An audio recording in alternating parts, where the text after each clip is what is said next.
يا أرحم الراحمين ارحمنا.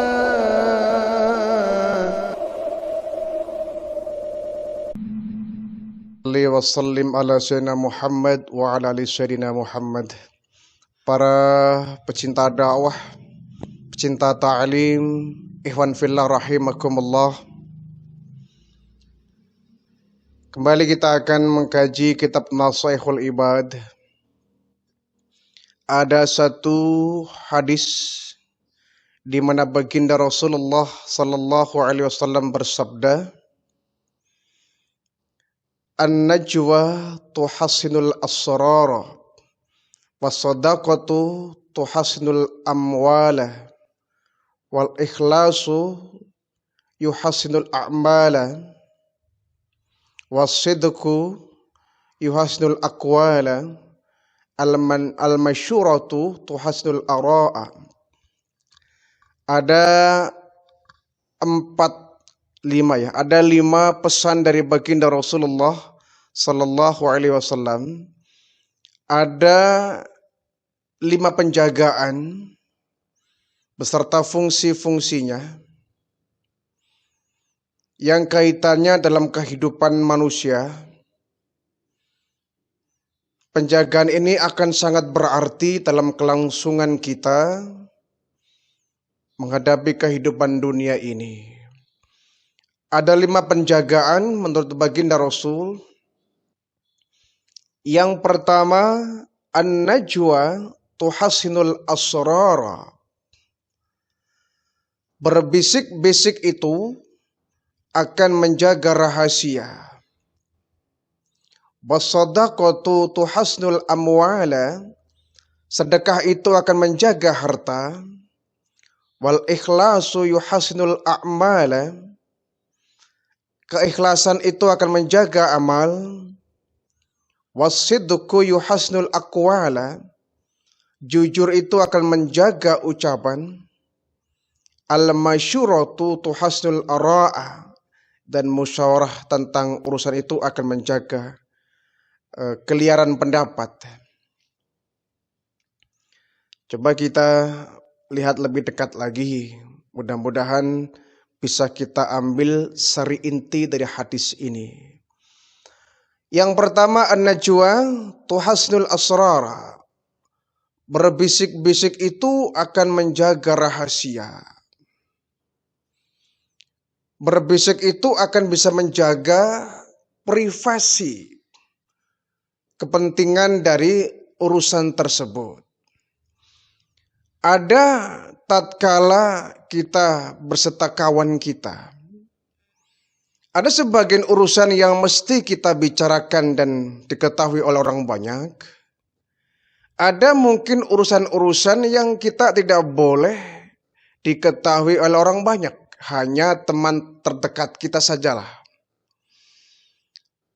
Maka kita perlu adanya teman bicara saat kita membicarakan sesuatu yang rahasia dengan berbisik-bisik. Nah, tetapi kata baginda Rasul, ketika engkau bertiga, janganlah hanya berbisik-bisik dengan satu teman kita yang ada di tempat itu. Maka yang satu tidak diajak bicara, dia akan tersinggung. Kita sedang berbincang-bincang nih 3 orang, teman kita. Kita hanya berbisik-bisik 1 orang saja di antara 2 teman kita. Kan tentu yang satu akan curiga. Kasihan dia akan dikacangin kalau anak kita. Akan dicuekin, akan dianggurin. Ada apa ini? Kok dia berbisik-bisik, apa saya nggak boleh tahu?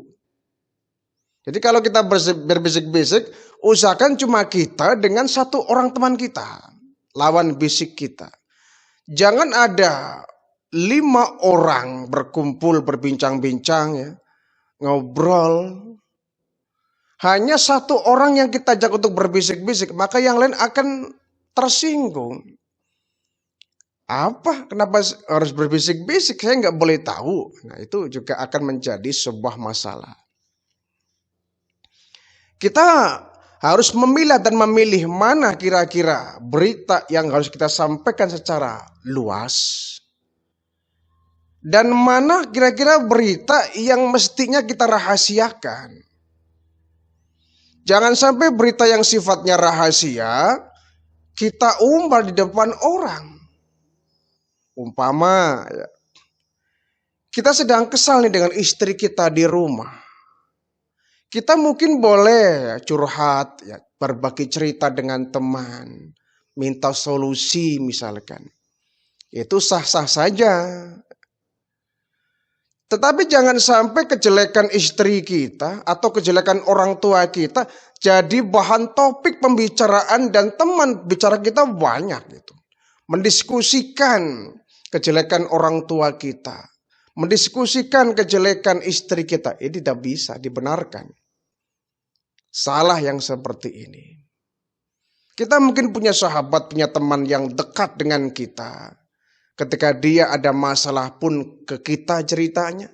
Saat kita punya ada keluhan pun ke dia ceritanya. Sama-sama bisa menjaga rahasia. Tetapi kita patut hati-hati. Kadang ada orang yang tidak bisa kita percaya. Kita bicara secara rahasia. Dianya malah nyebarin ke orang-orang. Tidak semua orang bisa menjaga rahasiaku. Karena rahasia kan amanah ya. Ketika kita dipercaya orang lain untuk menjaga rahasia kisah hidupnya dia. Ketika kita dipercaya orang lain untuk menjaga rahasia masalah dia. Kita mesti bisa menjaga amanah ini. Saya hanya sama kamu loh bicaranya ya. Tolong jangan sampaikan ke yang lain. Saya hanya sama kamu ceritanya. Iya. Artinya kita dipercaya oleh dia untuk menjaga rahasia kisah hidupnya dia. Kalau kemudian kita lupa berbicara dengan orang lain membuka cerita dia. Wah kita akan, kamu sudah saya bilang jangan bilang-bilang. Jangan cerita-cerita, kenapa dia sampai tahu. Kenapa si A, si B, si C kok jadi tahu. Kamu mesti menceritakan. Jadi sebaiknya kalau kita punya masalah tidak perlulah kita cerita ke orang lain. Kita punya teman hidup kok, ada istri. Jadikan istri kita sebagai tempat untuk mencurahkan keluhan kerja kita, keluhan bisnis kita, keluhan urusan dunia kita. Ada istri, fungsikan dia sebagai tempat kita berbagi rasa. Orang tua, ketika di tempat kerja kita ada masalah, bolehlah kita cerita ke orang tua. Kita minta support, minta dukungan, minta doa kepada orang tua. Jangan malah justru istri tidak tahu masalah kita. Orang tua tidak tahu masalah kita, malah orang lain lebih tahu dari masalah kita. Ini kan terbalik. Istri adalah bagian hidup dari suami. Suami adalah bagian hidup dari istri. Jadikan dia sebagai tempat saling bertukar pikiran, mencari solusi tentang kehidupan yang dihadapi. Masalah kerja suami, masalah kerja istri. Jadikan keduanya sebagai saling berbagi cerita. Bukan malah istri nggak tahu masalah kita, orang lain malah lebih tahu. Jadi Rasulullah memberikan satu etika saat kita berbisik dengan teman kita. Kalau ada 3 orang di depan kita, ya, jangan hanya satu sajalah yang kita ajak berbisik-bisik, yang lain akan merasa curiga. Yang lain akan tersakiti dengan cara kita berbisik-bisik. Oh, jangan-jangan dia ngomongin saya. Jangan-jangan dia menjelekkan-jelekan saya. Jangan-jangan dia mentertawakan saya. Kadang ada ya. Ada kita sedang berbicara, tiba-tiba teman kita berdua berbisik-bisik. Kita nggak tahu membisikin apa. Gitu. Jangan-jangan dia membisikin tentang saya. Ya. Yang sebenarnya akan menimbulkan sakit hati. Berbisik-bisik itu akan menjaga rahasia. Jadi kalau kita punya satu cerita yang kira-kira orang lain nggak perlu tahu, kita nggak usah disampaikan secara publikatif ya. Kita kadang kalau punya masalah, padahal itu sudah tahu masalah pribadi kita, lebih ke privasi. tapi kita cantumkan di Facebook, kita tulis di Instagram. Apa kita mau mencari simpati orang? Mau mencari komentar orang agar orang lain kasihan dengan kita, agar orang lain mendukung kita dengan masalah yang ada ini? Enggak perlu lah. Tidak harus semua masalah kita lampiaskan melalui WhatsApp, melalui Instagram, status WhatsApp misalkan, atau Facebook, kita tulis masalah kita. Ini cengeng sekali. Cengeng sekali. Bahkan orang kalau suka bercerita kepada orang lain, suka curhat. Ciri-ciri orang cengeng adalah orang yang suka curhat kepada orang lain. Sedikit-sedikit curhat. Sedikit-sedikit curhat. Itu kan. Masalah yang kecil curhat, masalah yang sepele curhat. Semua dicurhatin, dia cengeng, gak bisa menghadapi masalahnya sendiri kalau begitu. Orang yang tegar adalah orang yang ketika mendapatkan masalah, orang lain tidak tahu. Kamu ada apa sih kok murung begitu? Ada masalah ya? Enggak ada apa-apa. Yakin gak ada apa-apa kok. Malah kita menutupi masalah kita. Kita menutupi aib kita. Tidak semua masalah kita diumbar kepada orang lain. Mungkin ada ya masalah-masalah yang cukup berat barangkali. Kita ingin punya teman yang bisa berbagi, meringankan beban pikiran kita. Bisa saja. Tetapi pada satu saat teman kita juga akan merasakan jenuh kepada kita. Lagi-lagi curhat, lagi-lagi curhat, lagi curhat. Curhatnya itu saja. Tentang rumah tangga saja. Ekonomi saja, keuangan saja. Kita pun akan merasa jenuh ya. Kita jangan merasa dia kan teman saya. Insya Allah dia akan selalu setia mendengarkan cerita saya. Iya. Tapi kita mesti mikir orang pun ada saatnya, titik jenuhnya mendengar cerita-cerita kita. Baik ya, itu yang pertama. Bahwa an-najwa tuhasnul asrar. Berbisik-bisik itu menjaga rahasia privasi pribadi kita. Yang kedua kata baginda Rasul, was-shadaqatu tuhasnul amwala. Sedekah itu akan menjaga harta. Sedekah akan menjaga harta. Artinya kalau ingin harta kita terjaga, ya kita banyak sedekah. Pernah ada satu kejadian ya di satu pasar terjadi kebakaran hebat. Kebakaran yang sangat hebat. Kios-kios semua ludes terbakar, dilalap oleh si jago merah ya. Api membara ya. Berkobar luar biasa. Satu pasar hampir ludes semua.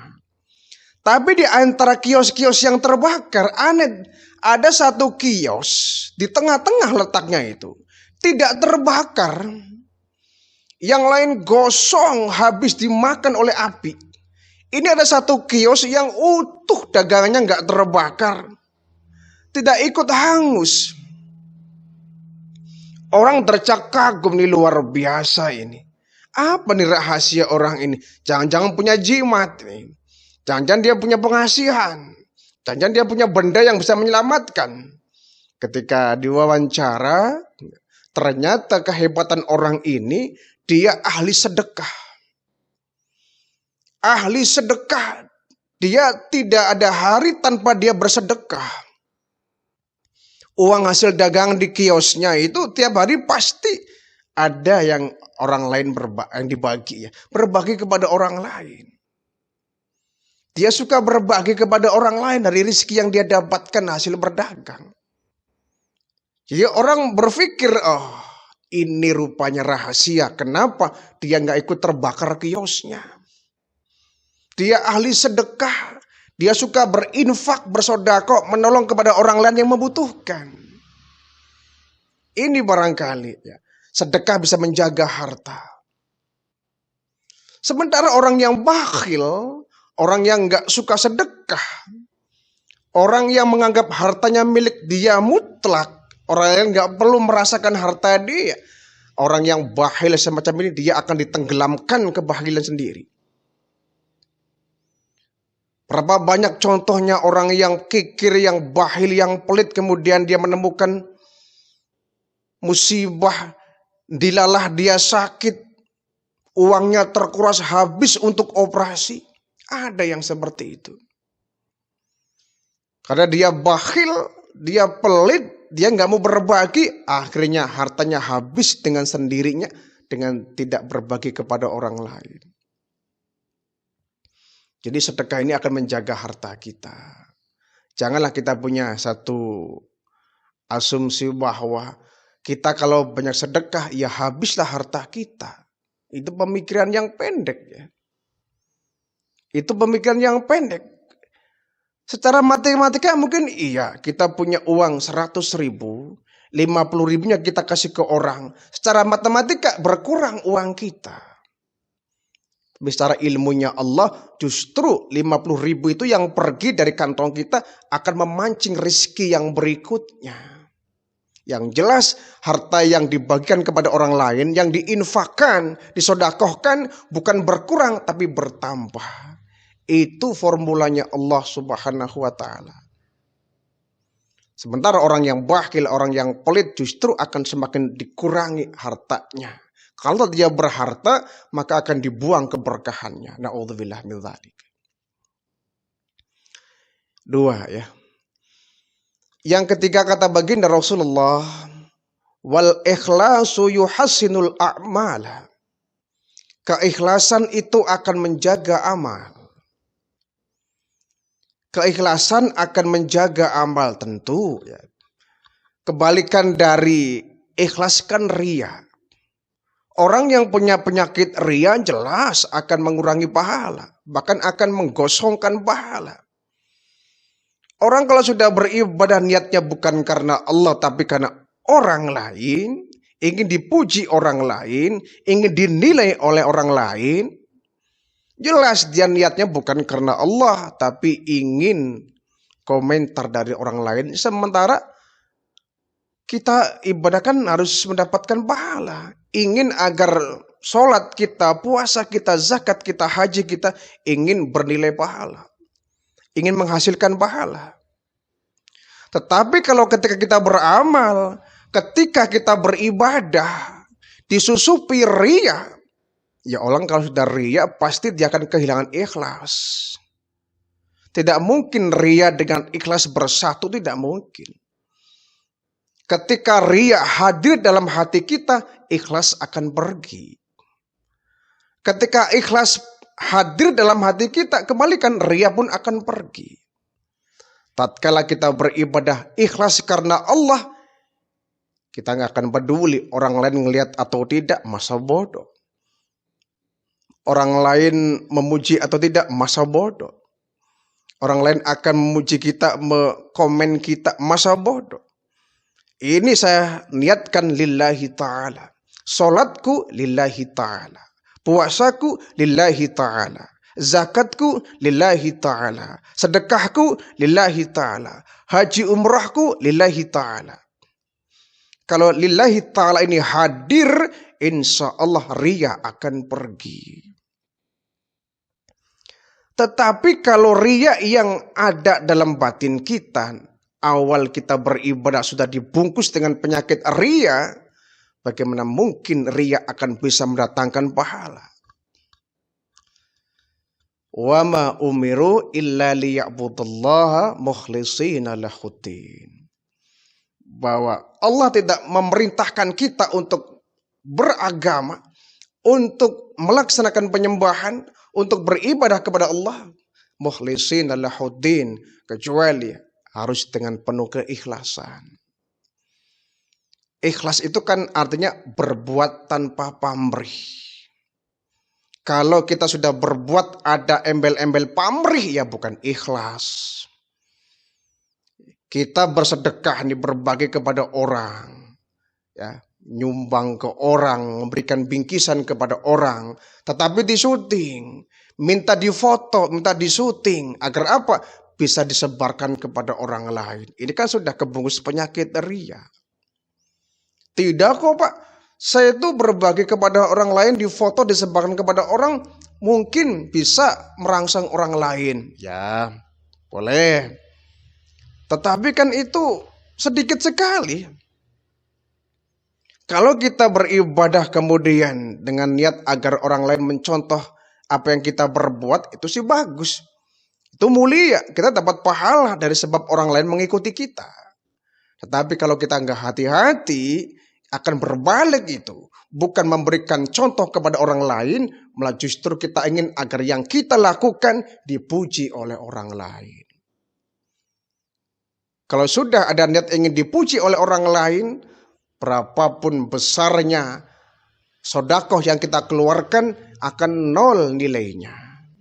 Berapapun hebatnya kita tahajud, kita duha, kita baca Quran, kalau sudah ada niat ingin dipuji orang, nol nilainya, enggak berpahala. Itu yang ketiga ya. Al-ikhlasu yuhasinul a'mala. Ikhlas itu akan menjaga amal kita. Yang keempat, wasidqu yuhasnul aqwala. Kejujuran itu akan menjaga ucapan.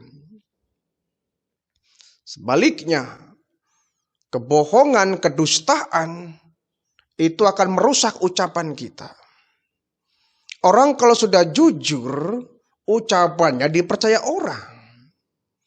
Tapi orang yang suka berdusta, orang suka berbohong, ucapannya menyebabkan orang lain gak percaya dengan dia.